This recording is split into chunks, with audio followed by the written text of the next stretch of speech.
Olá! As queimadas ocorridas na floresta amazônica têm sido capa de jornal no Brasil e no mundo nesse período de seca. Esta preocupação foi tema da reunião do grupo dos 7 países mais ricos do mundo, que já se prontificaram a enviar recursos para o Brasil combater os incêndios.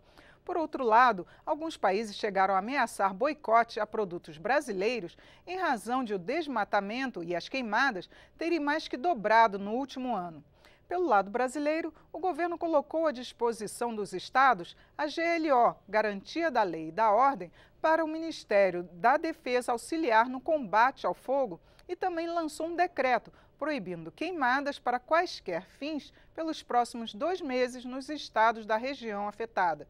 E nesta edição do Palavra Aberta, o entrevistado é o deputado Marcelo Brum, do PSL do Rio Grande do Sul.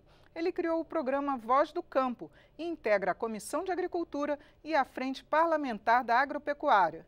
Eu sou Regina Assunção e o programa tem produção da TV e da Rádio Câmara. Bem-vindo, deputado Marcelo.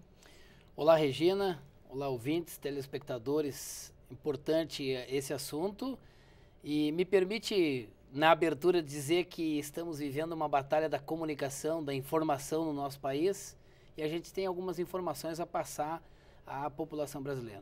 Pois é, eu queria até que o senhor falasse para a gente sobre a imagem do agronegócio, que tem sido prejudicada, inclusive, externamente, por conta desses fatos, não só das queimadas, mas por todas as notícias que estão saindo aqui. Qual a sua avaliação? A avaliação que a gente faz, a gente traz baseado em dados e números do INPE, que é o instituto que é oficial, que são números oficiais. 2010, o Brasil, a Amazônia, as queimadas na Amazônia, 43.187 quilômetros quadrados. 2019, hoje, 24.944. Praticamente quase que a metade das queimadas de 2010 estão ocorrendo este ano. Este ano nós estamos vivendo um fato atípico no norte do Brasil, que é um clima seco, bastante seco. Então veja bem que a média das queimadas ano a ano vinha de 15 mil, chegou a 17 mil, baixou para 6 mil e depois esse ano deu uma subidinha para 24. Mas o pico mesmo de queimadas na Amazônia, na região norte do Brasil, foi no ano de 2010 com 43 mil. Então eu não consigo entender, Regina, por que tanto alarme se não houve nada de anormal. Agora, o que os ambientalistas têm mais reclamado é que tem sido usada as queimadas para abrir para pastos depois, né? E é inclusive uma queimada ilegal, porque existe o tipo de queimada que a agropecuária faz, mas estão utilizando uma área de floresta fechada para queimada, para abrir posteriormente para pasto. Como provar se realmente isso não está sendo feito? É evidente que tem problemas, né? A nossa Amazônia tem problemas, né? Mas nada que não esteja no controle do nosso país, do nosso governo. O grande e maior problema talvez seja os interesses de fora.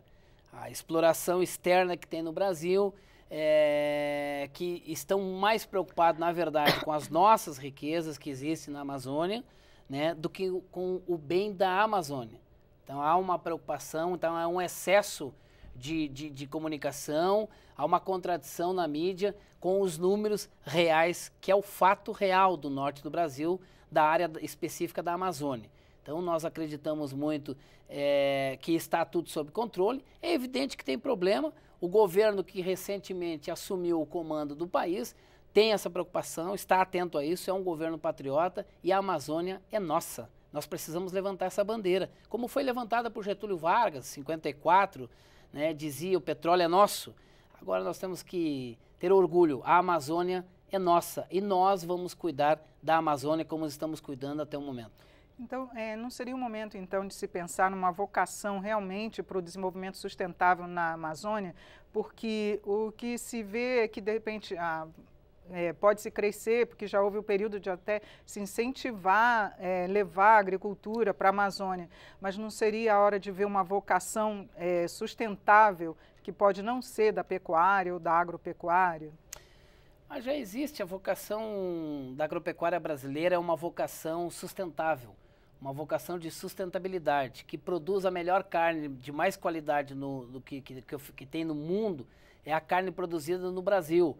E ela é uma produção com sustentabilidade. Inclusive, eles chamam de boi verde porque ela preserva pasto, o meio ambiente, né, ela cuida. Regina, o produtor rural, o pecuarista, é o mais interessado e o mais preocupado com a questão da natureza, do meio ambiente, porque ele vive dali. O sustento dele, da família dele, vem dali, Regina. Então, essa preocupação constante do produtor rural, não tenha dúvida, o produtor é o maior interessado que as coisas no meio ambiente vão bem, porque ele é o que mais vive no meio ambiente, cuidando do meio ambiente, tratando com o meio ambiente. Então, ele tem uma preocupação maior.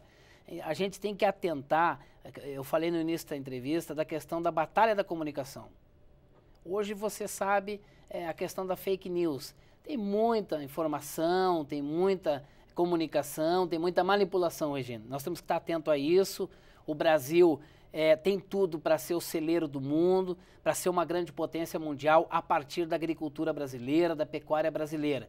Tem produtores extraordinários, tem problema como em todos os setores, mas é um setor extraordinário que realiza um grande trabalho, uma grande contribuição para o nosso país, produzindo, além da comida, produzindo riqueza, produzindo oportunidade, gerando empregos nesse país. Esse é o agro brasileiro que a gente precisa valorizar, Regina.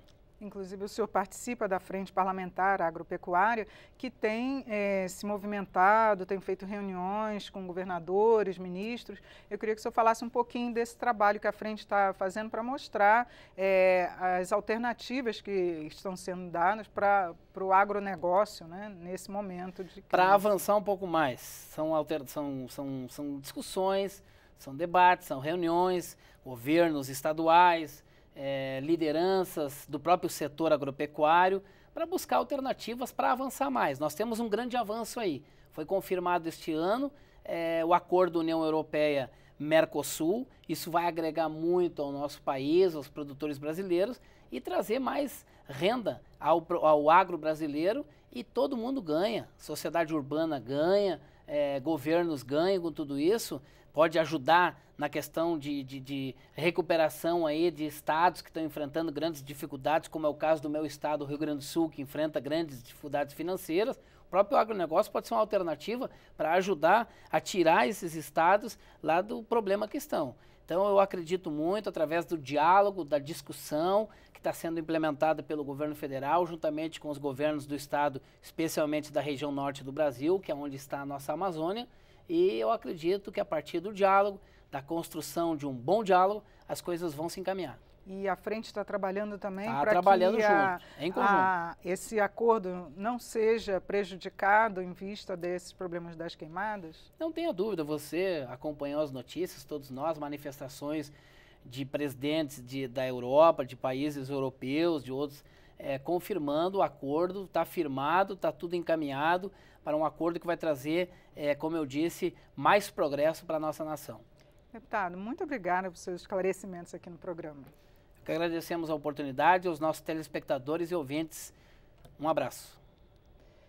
Eu conversei sobre as queimadas na Amazônia e o agronegócio com um dos integrantes da Comissão de Agricultura e da Frente Parlamentar Agropecuária, deputado Marcelo Brum, do PSL do Rio Grande do Sul. Assista esta e outras edições em nosso site, câmara.leg.br/palavra aberta. Eu sou Regina Assunção, agradeço a sua audiência. Até a próxima.